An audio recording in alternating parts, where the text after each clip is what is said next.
दोस्तों मैं फिर आ चुका हूँ भोजपुरी के दबंग स्टार खेसारी लाल यादव का जानकारी लेकर। मैं श्रवण कुमार, जो मेरे चैनल को अभी तक सब्सक्राइब नहीं किए हैं, चैनल पे नए हैं तो पहले सब्सक्राइब करें।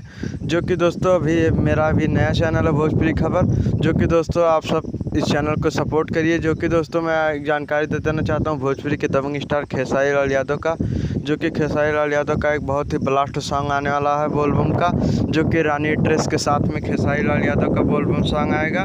जो कि दोस्तों आप सबके बीच में बहुत जल्द खेसारी लाल यादव का बोलबम का पोस्टर रानी ड्रेस के साथ में देखने को मिलेगा। पहला गाना दोस्तों खेसारी म्यूजिक वर्ल्ड से हो सकता है, जो कि दोस्तों आप सबको पता ही है खेसारी लाल यादव एग्रीमेंट के मामले में फंसे हुए हैं। जो कि दोस्तों मैं अगला वीडियो बनाकर मैं एग्रीमेंट के बारे में बताऊंगा, जो खबर के निकल कर आएगी।